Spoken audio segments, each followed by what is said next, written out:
Jumpa lagi para sahabat di channel YouTube IS2C. Bagaimana kabar ayah bunda? Dimanapun berada, semoga selalu dalam keadaan S3. Sakinah, sehat, sejahtera. Perkenalkan saya Upi. Dan saya Syana. Kali ini kita akan berbincang-bincang seputar parenting beserta seluk-beluknya dewasa ini. Ya, mencermati soal parenting itu nggak ada habisnya ya Bu. Ya, betul. Setiap tahap perkembangan itu Anak, muncul masalahnya masalahnya sendiri. Ya. Ini tergantung dari segi pandang kita, memandang ini sebagai masalah atau sebagai hadiah. Ya. Karena masa-masa ini tidak bisa diulang kembali. Ya. Jadi kalau orang tua tidak bijaksana mengatasi konflik-konflik dengan anak, ini bisa memunculkan perasaan terluka dalam diri anak. Efeknya ini jauh ke depan. Iya, Bu. Karena parenting itu bagus sekali karena mempelajari hubungan antara orang tua dengan anak. Banyak tips dan info-info yang kami bagikan di sini untuk membantu para pemirsa. Baik, Bu, mari kita bahas yang pertama dahulu. Nah, ini yang banyak dikeluhkan oleh para orang tua. Anak-anak zaman now ini kok susah sekali diatur ya. Iya. Kalau sudah nonton TV, pegang HP itu susah sekali dialihkan untuk kegiatan yang lainnya. Iya. Dipanggil aja nggak mau datang. Iya, dia itu suka menikmati dengan dunianya sendiri. Iya. Juga kalau dibilang suka membantah. Iya. Ya. Beda banget sekali dengan anak zaman dahulu. Iya, karena anak-anak zaman sekarang itu lebih pinter, lebih cerdas, kritis. Ya. Untuk itu Bu, kita sebagai orang tua itu kita harus memberi kepada anak untuk menjadwalkan atau membuat aturan bersama anak, bukan membuat aturan untuk anak. Ya. Untuk lebih jelasnya, marikah kita lihat video dari Ibu Cecilia Mariati, pakar parenting Indonesia. Mari kita lihat videonya. Mari. Anak usia TK yang bisa nulis, suruh nulis. Mau beli apa? Mainan. Pasti mainan, Bu. Orang mungkin TK bawang merah habis mah. Pembalutnya mama habis, ora mungkin. Sing dipikir dia cuma, mah mainan. Katakan satu. Kenapa? Ketika lihat mainan, lihatlah betapa pusingnya dia. Mah, boleh satu. Tapi ini mah satu. Gak usah marah. Bahkan dia nangis pun saya tetap gini. Kita tadi sudah bicara. Papai enggak tega. Papai bilang apa? Bisikin saya. Udah sih. Saya bilang no. Aku yang ngomong, kamu diem aja. Kamu tuh narasumber, aku narasumber. Gitu. Bisa. Buatlah aturan dengan mereka. Jangan buat aturan untuk mereka. Itu akan sangat berat. Maka saurunge nonton TV, bicaralah jam berapa TV akan dimatikan. Karena ketika dia nonton TV, Anda bilang, sekarang berhenti dulu, nanti mau dimatiin jam berapa gitu loh. Sama kalau Anda lagi seneng-seneng merem-merem kon mandek gitu. Nggak enak toh gitu. Oke? Aturan. Kalau Anda jadi pengurus komite sekolah, gampang. Bu, lihat jadwal sekolahnya, Bu. Bu, saya mau nunggu ini, Bu, mengajar dulu, Bu. Bu, kayaknya aturannya kurang kuat loh, Bu. Gitu loh. Selamatlah sekolahan itu. Rumah, sekolah sama. Kak, kita mau begini. Gimana caranya? Gimana enaknya? Gitu. Nah, saya kemarin pengalaman makan di Pizza Hut. Sudah dibilangin ini udah terlalu banyak. Ada salad, ada sup, ada pesen lasanya beef. Saya bilang, kamu nggak kebanyakan ini. Nggak apa-apa. Tapi saya sama yang kelas 3 SD bilang gini, terlalu banyak. Ben kiwai. Nah udah kelihatan nih kemelakaran si Jine.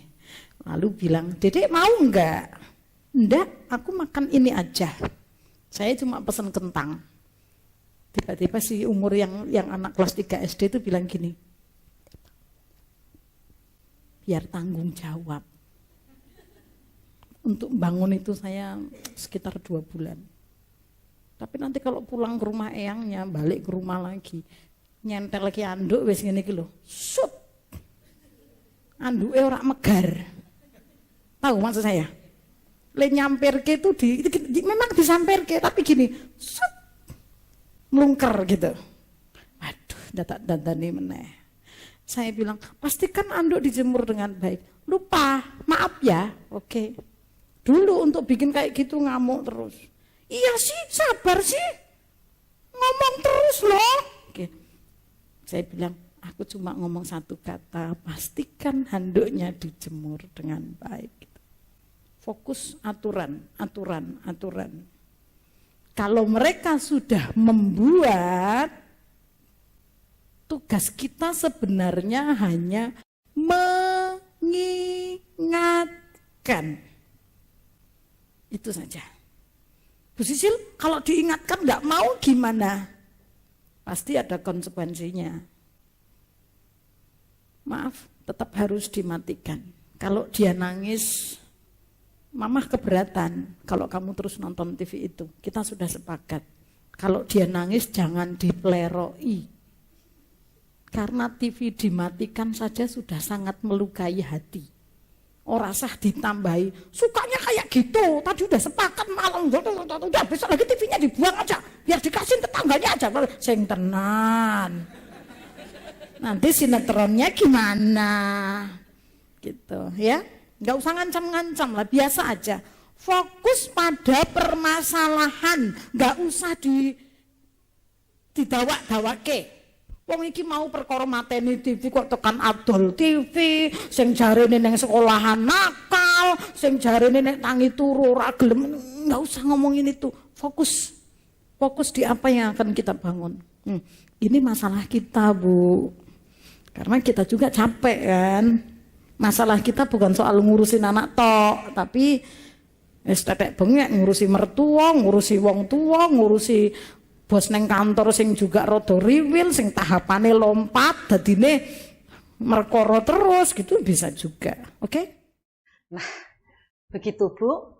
Kalau aturan sudah dibuat bersama anak, kita tinggal mengingatkan saja apa yang sudah kita disepakati bersama anak. Dek, kita sudah sepakat 1 jam loh. Iya. Tadi kita sudah sepakat kan, ya. Oke. Ya, tinggal mengingatkan saja Bu ya. Iya. Enak sekali. Benar Bu, jadi tidak perlu emosi ya. Buang-buang tenaga lah ribut sama anak. Iya. Sebenarnya semua masalah parenting itu adalah 95% masalah orang tua. Oh, begitu ya Bu. Jadi orang tua tidak bisa memberesi masalah dalam emosi dalam diri anak kalau dia tidak memberesi emosi dalam dirinya sendiri.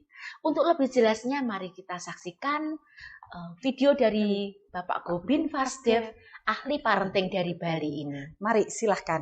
Mari. Parenting Bapak Ibu, parenting. Saya mau bilang, saya ngajar compassionate parenting, selalu saya ucapkan pertama, saya tidak akan mengajar teknik untuk membereskan si anak. Anak nakal Pak, digimanain? Anak begini Pak? No. 95% masalah parenting adalah masalah orang tua. Kita ini mengidap luka-luka di dalam batin kita begitu banyak. Dan biasanya di antara 0 sampai 7 tahun. Luka-luka itu ada di dalam diri kita. Kita udah lupa mungkin dengan luka-luka itu. Tapi apa yang terjadi? Secara manusia, secara alam semesta, alam itu selalu menyeimbangkan. Ya, ketika ada tekanan dia akan mencoba melepaskan dan seterusnya. Sama. Ketika saya mempunyai luka-luka di dalam diri saya, maka saya akan mencari pasangan. Awalnya mencari pasangan yang dimana bisa menyembuhkan luka saya. Contoh, kalau hubungan saya dengan ibu saya buruk, Ya, maka sadar saya akan bilang, nggak mau aku cari pasangan atau pacar atau istri yang mirip ibuku. Aduh, cerewetnya, aduh, enggak deh. Gitu, betul ya? Ini secara sadar. Tapi bawah sadar saya akan cari, ini pasangan, wah Tika ini kelihatannya beda sama ibu saya, gitu kan. Waktu pacaran topengnya tebel Bapak Ibu. Tunangan lepas 1, menikah lepas 1, hamil lepas 1, begitu punya anak, kamu kok mirip ibuku ya? Iya kamu kok bapakku juga, wah ribut akhirnya. Ini namanya opposite attraction awalnya, opposite. Kalau saya ceroba dia teliti, begitu ya. Seperti itu, opposite attraction. Itu kalau belum menikah opposite attraction. Kalau udah nikah fatal attraction ya.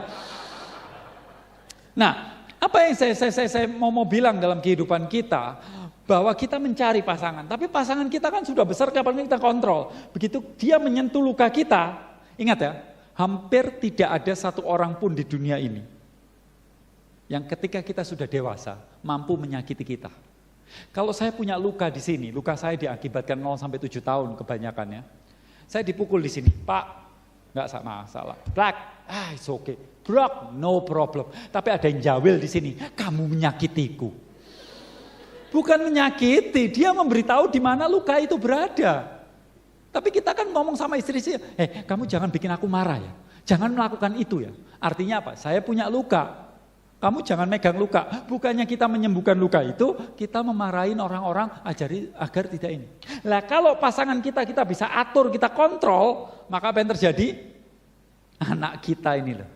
Satu-satunya orang, satu-satunya makhluk yang mampu dengan detail mengetahui luka-luka yang ada di dalam diri kita. Itu terminatornya. Kalau Anda menjadi guru, ada beberapa guru di sini ya. Anda akan bilang gini, Pak, saya itu loh Pak, ngurus anak 20 di sekolah yang begajulan. Saya tetap sabar Pak, tapi sampai rumah ngurusin 1 ini loh Pak, aduh, setengah mati. Kenapa? Karena hubungan orang tua dan anak itu bukan hubungan fisik saja, bukan emosional saja, tapi energetik. Jadi dia tahu energi luka-luka kita di dalam diri kita. Sehingga luka-luka itu dia tahu detail. Tapi apa yang terjadi ketika dia memberitahu luka kita nggak beresin luka kita paksa dia untuk ngikutin kita. Parenting quote pertama, nggak peduli umur anak Anda berapa, tidak peduli status atau tingkatan dia berapa, perasaan Anda, emosi Anda itu adalah hal yang pertama. Anda tidak bisa membereskan emosi anak sebelum kita membereskan emosi di dalam diri kita. Tidak bisa. Berarti orang tua nih yang bermasalah. Makanya kita perlu banyak belajar ilmu-ilmu parenting supaya bisa memahami anak dengan benar. Kalau kita bisa memahami anak dengan baik, bisa berkomunikasi dengan mereka, dengan nyaman tanpa banyak konflik, tentu tidak susah untuk menerapkan pendidikan moral yang baik. Nah, itu betul sekali Bu. Karena menurut Bu Sisilia Mariyati itu pondasi yang paling baik itu dimulai dari masa awal, masa anak-anak, masa masih PAUD gitu. Ya. Itu adalah namanya pondasi emas. Iya, paling untuk menentukan menjadi apa anak ini besok. Iya, betul. Ya. Untuk lebih jelasnya, mari kita lihat video Ibu Sisilia Mariyati, ahli parenting dari Indonesia. Silakan. Ini adalah proses membangun manusia itu dimulai dari sini. Nih. Kalau di sininya kuat 0 sampai 8, sampai SD kelas berapa ini? Ini loh. Halo? Bapak Ibu? Saudara-saudara? Sopo sing anake kelas loro? SD? Cong. Masih anak PAUD. Jadi kalau ada PR nggak mengerjakan itu mereka masih di area yang normal. Anak PAUD. Kadang-kadang mogok, kadang-kadang bilang mami jelek. Terus papinya bilang betul. Papi juga baru sadar. betul kamu gitu ya.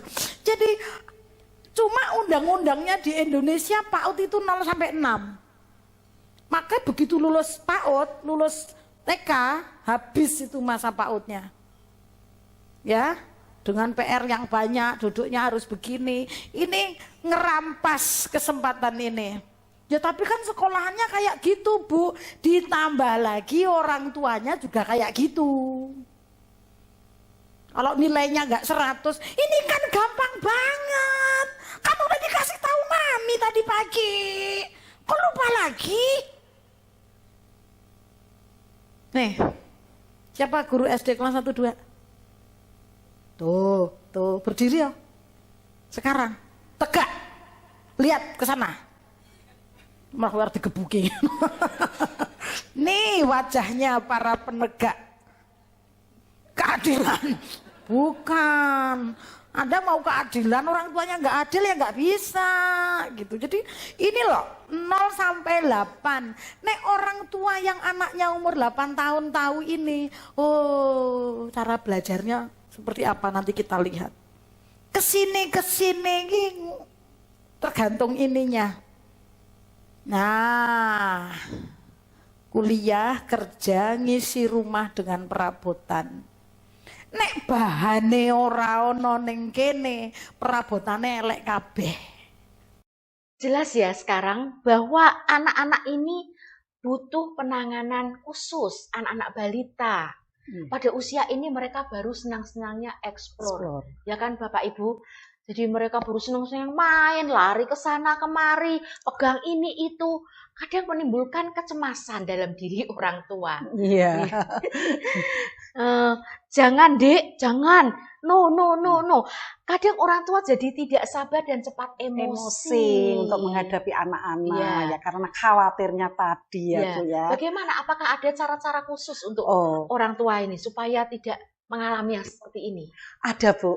Ada cara yang jitu untuk membuat kita para orang tua menjadi lebih sabar, lebih bisa mengendalikan emosi dan kepala dingin untuk menghadapi anak-anak dari segala usia gitu. Terus apa itu? Ternyata juga bukan untuk orang tua saja, tapi untuk siapapun, kami, kita. Wah, penting sekali nih. Kasih tahu caranya dong Bu. Oh, ada caranya Bu, dengan melatih nafas. Yaitu kita menarik nafas dalam-dalam, hembuskan pelan-pelan. Pasti kita tidak jadi marah Bu. Tidak jadi marah ya Bu. Untuk lebih jelasnya, mari kita saksikan video Pak Bobin Fasdev, ahli parenting dari Bali, di video berikut ini. Kita simak bersama. Ketika kita nafas, perutnya kembung. Jadi dadanya diam saja.